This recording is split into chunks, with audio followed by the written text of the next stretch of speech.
the first 3 months of my second year as a teacher, there was only one name that could evoke a visceral response in me: Jaiziah. Jaiziah was one of my 6th grade students that I taught in my second year teaching, and well, in those first few months, he darn near killed me. By the time I was in my second year of teaching, I had become the grade level chair, and I also had just won a network-wide classroom management award. In other words, students rarely misbehaved in my classroom, something that I really prided myself on and became kind of known for in our network. But all of that changed with Jaiziah. If he came into class and wasn't silent, I'd tell Jaiziah to, try again, which was standard protocol at my school. But every time he would try it again, Jaiziah would just get louder and louder and louder. Day after day, I kept trying to double down, pushing Jaiziah's messiness away out of sheer force of will with consequences, punishments, and strong-armed reinforcements. One time, after Jaiziah entered classroom and I made him do it again, and my award-winning classroom management prowess was being observed by my administration and academic deans, Jaiziah went so far as to take the shoe off his foot, put it on his head, and proclaim to his classmates and all of my bosses, "Look, I am a chicken." Let's just say I didn't get the highest marks on that particular evaluation. But the more I pushed Jaiziah to be something that he wasn't, the more Jaiziah pushed back by simply being himself. I think sometimes we do something kind of similar with this Christmas story. Because we know this story so well, the characters, the setting, the plot, we forget to see it for all that it is. We see a snapshot of this nativity story all around us during this Advent season, on Christmas cards and in the middle of dining room tables, on the lawns of nice, beautiful churches and fancy homes. I think so we've internalized almost like an Instagram perfect version of this nativity scene. And mostly because we're just so familiar with it. Most of us, I think, could rattle off the overarching sequence of this story like teaching somebody a favorite recipe. Well, there was Gabriel, an angel, and Gabriel came and told Mary that she was carrying the Christ child, and then told Joseph? Well, anyways, they had to go home for a census, and then there were these shepherds. Wait, were they wise men? Were those shepherds and wise men? I don't know. Regardless, the wise men brought these gifts for the baby, who, by the way, couldn't be born in an inn because there was no room, so they went in a stable, and then Jesus was put in a manger, and then ta-da, the Christ child. We know what's coming next in this story. We're so familiar with it. So we forget to hang on every word. We know the pawns, the knights, the rooks, the bishops, and of course the king in this divine chess game of sorts. We know the movements of each with some familiarity, so we forget to tremble as each piece moves into place. Our text for today presents us with one such piece: the pawn that is the shepherds. In Matthew's gospel, in Matthew's version of this nativity scene, these men are not depicted as shepherds, but wise men. Wise men who were commissioned by King Herod to track down this Messiah. Wise men who were commanded to report back Jesus' location to King Herod so that Herod could kill this potential political threat. Wise men who saw the star in the sky and traveled to it. GPS has some biblical origins, y'all. Wise men who were so convinced that this baby was in fact the Christ child that they brought lavish gifts for a king.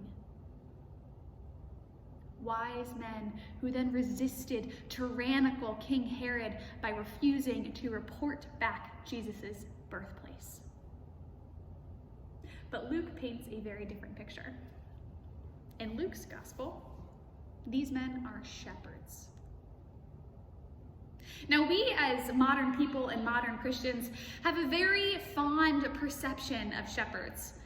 We perceive them as like quaint, hardworking, and altogether noble people of an honorable profession. And we have good reason to think so, by the way. In John's gospel, Jesus calls himself a shepherd. In the most famous psalm in all of our scriptures, God is depicted as a good shepherd. And of course, for us, the sheep-obsessed people of Kingston United Methodist Church, well, we like shepherds too. But shepherds in antiquity were conceived very differently from our modern conceptions. The ancient Near Easterners, well, they would have seen these folks as ordinary people, and in some circles, as lowly outcasts. Shepherds were people of low socioeconomic status, and Luke is sure to paint them as such in this text for today. In verse 8, Luke says that these shepherds were actually living in the fields. These shepherds were not the landowners, nor were they the owners of the flock of which they kept watch.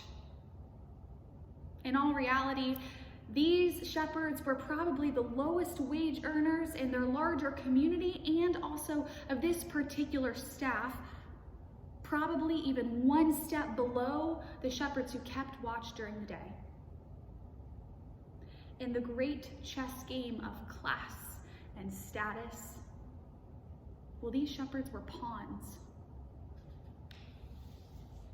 But pawns, so it seems, pawns were the preferred player in this divine story.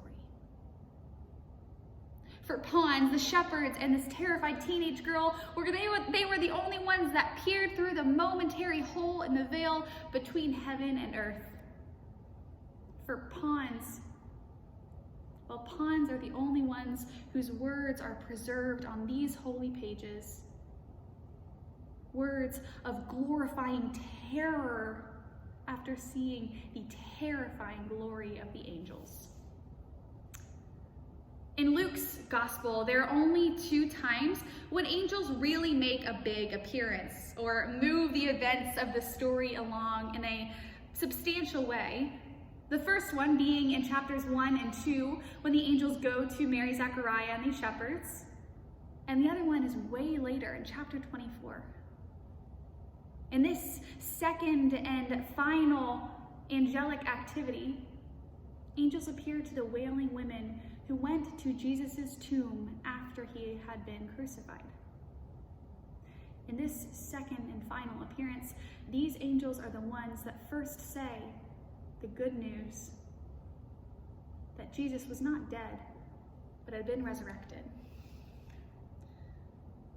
Now, I am not particularly well-versed in angelic activity, much to my dismay. Angels 101 isn't offered at seminary, and so the whole ins and outs of angelic ecosystem kind of eludes me at this point in my life. That being said, I like to imagine that the angels who greeted Mary and the shepherds are the very same angels who greeted the women at the tomb. I like to imagine that Gabriel and his angelic squad of sorts had a soft spot for the pawns of ancient Jewish society, for the terrified teenage girl, for those surely smelly shepherds, and for the wailing women. I like to imagine that it was the same angels who bookended the whole Jesus chapter in God's grand story of love.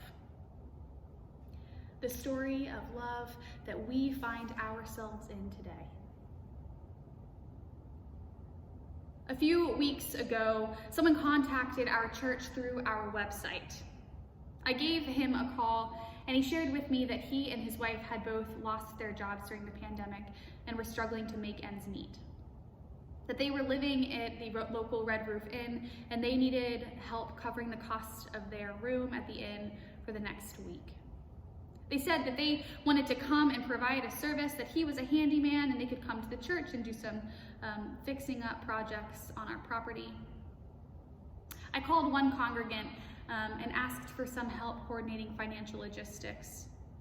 I called another congregant and with them co-created a list of things that needed to get done on our church building, creating a task list, so to speak, and giving instructions for each. Another congregant called and offered to bring food to the church in the case that the couple was hungry. And another congregant brought over supplies from their house to the church property to make these task items easier. The couple came and went, and the church took care of their most immediate financial needs. I thought nothing of it for a few days until I woke up one morning to an email from one of the aforementioned congregants. The email contained a pithy subject line, a subject line containing the last name of this couple, which was Wise. The subject line read, "The Wise Man." Despite our familiarity with this story, this nativity story is one that does not fit into a perfect box or some glossed over Instagram-worthy version of it. The players of this story, Mary, Joseph, the shepherds, the wise men, and King Herod, well, they were human. And they weren't less than human. They weren't caricatures that, couldn't feel the normal range of human emotional experience. And they weren't more than human, able to transcend emotional responses. Humans they were, and fear they surely felt. This story is messy. And as the subject line from a congregant reminded me, it isn't one that just happened a long, long time ago. This nativity story is unfolding all around us every day in the most outrageously messy of ways. What we must do is open up our messy selves to the messiness of God's love. What we must do is open up our messy selves to the messiness of the needs of the world. Something that it took me far too long to do with Isaiah. By about late October, Isaiah and I had reached a breaking point. Despite all of my "try it again, Isaiah," my phone calls home, my reminding him of expectations, things just got worse. But then I did the simple thing that all of the teachers in the Zoom room have been silently rebuking me for not doing for the past 10 minutes. I got to know Isaiah. And y'all, this kid was a masterpiece. I started eating lunch with Isaiah and then going on walks with him during recess. I learned that he had a single-minded obsession with reading, something that we both shared. Every day we would exchange recommendations, go home, read one another's recommendations, and scurry back to school and talk about everything we liked or we didn't like. It didn't take too long for my lunches and walks with Isaiah to be the very thing that I looked forward to every single day when I woke up. And somewhere along the way, it changed me. Slowly, I became less concerned about my less than perfect teacher, classroom management evaluations when Isaiah was in the room. Slowly, I became less concerned about Isaiah's outrageous disruptions during class, which were, by the way, hysterical every time. Slowly, I became more concerned with how Isaiah felt when he was in my classroom. Slowly, I became more concerned with whether or not Isaiah knew just how much I cared about him. When I finally saw the beautiful mess in Isaiah, I began to become more okay with my own. Like Isaiah, this story has the power to change us. This Christmas story is a beautiful mess.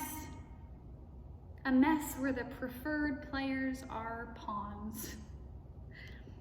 A terrified pregnant teen who is terrified that she would be killed if Joseph did not take her on as a husband. Poor shepherds who lived in the very fields where they worked.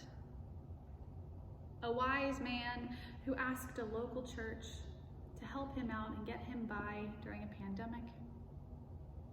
And a church full of congregants who remembered their call to feed more sheep. In your Christmas Eve boxes, you will find a candle and you will find a pawn. And if I did it right, then these pawns are a mess. They are going to be haphazardly painted, and they are going to have a sporadic dousing of glitter and hay, with the hopes that when you place them either in your personal nativity sets or on your bedstand tables, they may bring you this reminder that pawns were the ones who smuggled love into the world. And pawns are the ones where we can find Jesus today in our modern society. Because this story, it unfolds around us in the most ordinary and messy ways. And it calls to the mess in us every Christmas and every day. Amen.